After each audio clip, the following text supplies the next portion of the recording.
আল্লাহুম্মা সাল্লি আলা সাইয়্যিদিনা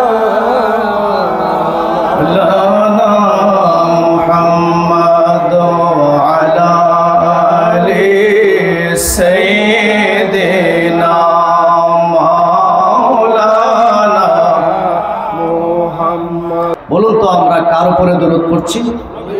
উচ্চ আওয়াজে বলুন, কার উপরে? ইমাম আব্দুর রহমান সাহাবী রহমতুল্লাহি আলাইহি তিনি একটি কিতাব লিখেছেন। ওই কিতাবটির নাম হচ্ছে আল কাউলুল বদী। সেখানের মধ্যে তিনি উল্লেখ করেছেন আলামাতু আহলি সুন্নাহ ওয়াল জামাআ কাসরাতুস সালাতি আলা নবী সাল্লাল্লাহু আলাইহি ওয়াসাল্লাম।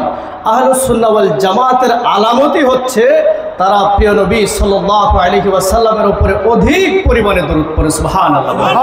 আচ্ছা বলুন তো আমরা কোন জামাত? উচ্চ আওয়াজে বলুন কোন জামাত? আহলুস সুন্নাহ ওয়াল জামাত। মিশকাতের শরা মিরকাতের মধ্যে ইমাম মুল্লা আলী কারি লিখেন ফালা শাক্কা ওয়ালা রাইবা আন্নাহুম হুম আহলুস সুন্নাতি ওয়াল জামাআত। আহলুস সুন্নাহ ওয়াল জামাত যে জান্নাতি দল, নাজাত প্রাপ্ত, তারা যে নাজি, তার মধ্যে কোনো সন্দেহ নাই। চিৎকার মেরে বলুন সুবহানাল্লাহ। তো আমরা ওই জামাতের অনুসারী হয়ে এমন এক নবীর উম্মত, যেই নবী 63 বছর জিন্দেগিতে উম্মতের জন্য কেঁদেছেন, এখনো রওজায়ে আথারে শুয়ে শুয়ে উম্মতের জন্য কাঁদেন, উম্মতের মায়ায় কাঁদেন। উম্মত যখন গুনাহ করে আল্লাহ রাব্বুল আলামিনের নিকট তিনি আমাদের জন্য ক্ষমা প্রার্থনা করেন। সুবহানাল্লাহ। তো আর বলুন তো, যেই নবীর উপরে আমরা দরুদ করছি তিনি কি উম্মতের দরদি কিনা? মাদারিজুন নবুয়তের মধ্যে আল্লামা ইমাম শায়খ আব্দুল হক মুহাদ্দিসে দেহলভী রহমাতুল্লাহি আলাইহি তিনি একটি ঘটনা নোট করেছেন। ফজল ইবনে আব্বাস রাদিয়াল্লাহু তাআলা থেকে ঘটনাটি উল্লেখ রয়েছে যে আল্লাহর হাবিব সাল্লাল্লাহু আলাইহি ওয়াসাল্লামকে যখন রওজা মুবারকে প্রবেশ করানো হবে, ওফাতের পরে সবকিছু শেষ, এই মুহূর্তে রওজা মুবারকে নবীজিকে ঢুকিয়ে দেওয়া হবে।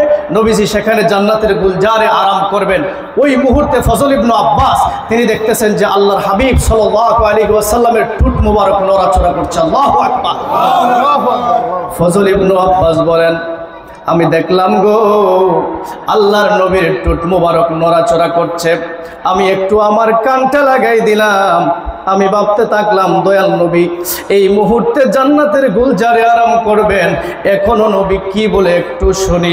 ফজল ইবনে আব্বাস বলেন, আমি যখন কানটা লাগাইলাম আমি শুনতে পাচ্ছি আল্লাহর নবী বলেন আল্লাহুম্মা গফিরলি উম্মতি, আল্লাহুম্মা গফিরলি উম্মতি, আল্লাহুম্মা গফিরলি উম্মতি। চিৎকার মেরে বলুন না সুবহানাল্লাহ।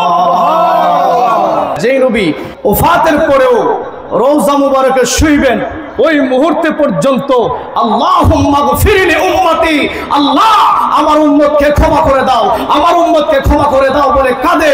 ওই নবীর উপরে যদি আমরা আস্তে আস্তে ঘুম ঘুম ভাব নিয়ে দরুদ পড়ি, এটা কি বখিলামি হয় কিনা?